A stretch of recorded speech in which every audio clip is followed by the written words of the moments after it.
to Surviving Parenthood, the parenting podcast.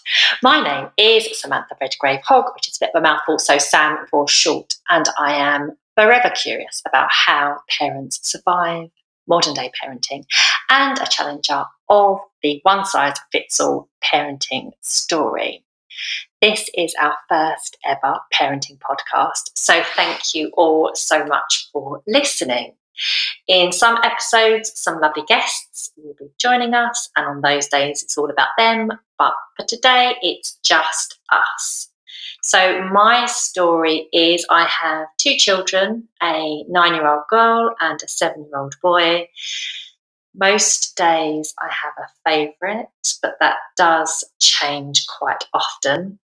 They're very different. My 9-year-old girl is very funny and quite charismatic and dogmatic at the same time. And my 7-year-old boy is quite sensitive, very honest, painfully honest. And he also has a few special educational needs that we're aware of. So that's my setup. I've got a husband, lots of pets, too many pets that I don't always like, but I love. I create wellbeing content for Twinkle. I also have an online meditation platform on Insight Timer called Aluna Moon, and I used to be a therapist. Oh, and I'm also a kids yoga teacher.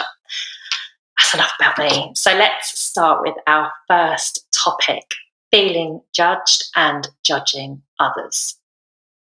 The reason why this feels like a really important topic to chat about in the first episode especially is that most parents feel judged in some way.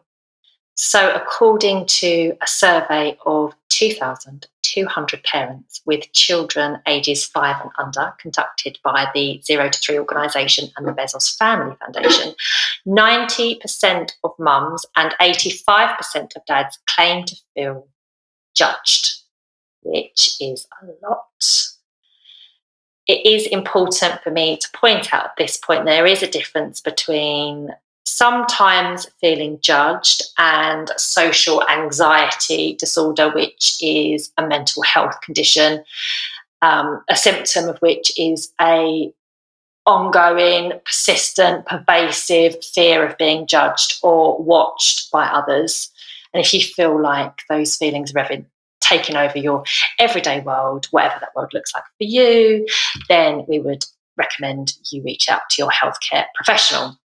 So I am wondering if any of you lovely parents or guardians have ever felt judged, and if so, what kind of things have you come up against? Feel free to get in touch or leave a comment below if you have. So how we feel judged. So I was having a chat with some friends about this, and I feel like there's different types of criticism from others. I feel like there's very obvious, overt criticism where really, in essence, it's some sort of variation of, I wouldn't do it that way. I wouldn't do it that way.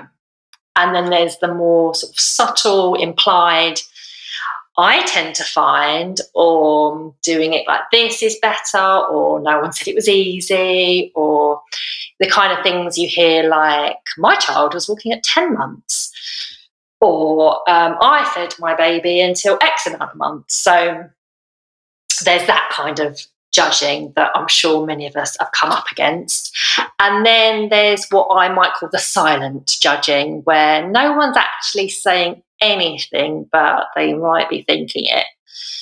Or maybe for some of us, it's a fear.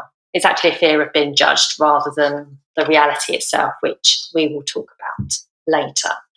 So that leads me to be curious about, why do we judge others? Is it possible not to judge others? I'm not sure. Drawing from my own experience as a therapist, judgment of any kind is usually the quickest way to boost our ego or soften our insecurities. So when we are being judged, it's very much about that judges judges' view of the world and what they've been taught about the world so far, for example, what their fears are, what trauma they may be carrying, what they've experienced in their life.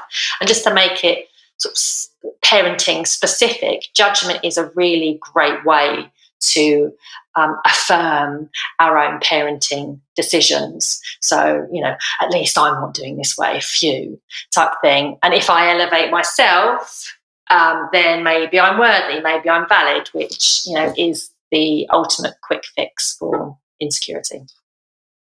So while there are insecurities, I guess there will always be judgment. And maybe it's not something we can avoid completely, but maybe it's something that we can be conscious of at least. So whether it's a comparing thing or a competing thing, we all do it. I find myself doing it, and it is great to, really call out that behaviour and those insecurities. So, just looking at how I might try to elevate myself, particularly parenting wise. My absolute favourite boasting story is me giving birth to my son, who was 10 pounds without any intervention. Yeah, so if I can shoehorn that into a conversation, I will, without any gas or air or anything. So I'm aware that I can have that tendency, but then I'll always try to back it up with, what was highly unpleasant of my first child and how actually that was quite traumatic and very exhausting. So, when we elevate ourselves, and we all do that, just looking at those patterns, am I feeling inadequate in some way? Am I trying to make up for something? And if so, could I give myself a bit more self-compassion? So why do we feel judged? Why do we feel judged? If you wanted to explore any avenues that you might or might not judge others, that would be actually a really amazing and almost radical thing to do, because self-awareness is absolutely key to growth. So you can ask yourself, when do I make generalizations? When do I roll my eyes? Am I feeling less than? How do I feel? Am I envious? Am I a bit disconnected? Am I giving myself a hard time at the moment? Could I potentially be more curious here? Could I potentially be more open-minded here? And that's a really lovely thing to contribute to the world, especially post-lockdown, when we might all need to be that gentler with both ourselves and others, and just working our way back into the world, back into connecting with others and supporting each other with a sense of togetherness, because we're all in it together at the end of the day. So yes, basically, can I have a bit more empathy and support for this person? And perhaps that means that therefore I need to have a bit more empathy and support for myself primarily, because how we treat others is fundamentally how we treat ourselves. So some other ways to think about this, some questions to potentially ask yourself. Do I know what this person has going on in their lives? Do I know enough about their emotional health? Maybe they've had a bad situation at work. Maybe they didn't sleep last night. Maybe they've had a traumatic experience. Maybe they're I know that I've got privileges from society. Maybe there's certain people that aren't privy to those supportive privileges. So, yeah, just asking yourself those relevant questions, and let's be curious about how others may be finding their way through parenting. So let us be curious about all types of family setups, especially if they are different from our own, and curious about how others go about things. It might also be worth me mentioning at this point another point of view, because I think it's important to carry two ideas in our head at the same time, because sometimes that can avoid an inflexible way of thinking, and it can be actually quite empowering, is perhaps we expect to be judged, and often we aren't. Sometimes we are, sometimes we're not, and that maybe people are working on themselves, maybe people are looking at their mindset, and sometimes we might actually go into the world more defensive than we perhaps need to be. I've got a lovely, strong group of friends where I'm probably not judged parentally, and there is a strong idea of it takes a village, but sometimes it's that fear of being judged, which is unnecessary and probably quite dangerous. So, like maybe we're expecting others to judge us for the things that we judge in ourselves, is what I'm trying to say. So, when we internalize those critical thoughts, we tend to buy into them, they tend to escalate, and when we do, maybe we expect others to silently judge us in some way. I think we are sometimes given an accepted template of what parenting should look like, and often we can be hard on ourselves when we don't quite fit into that. I know that I sometimes struggle with that. So, yeah, that's something also to be aware of. So, to wrap up, I think we all probably judge. I think we judge ourselves. I think we probably judge others.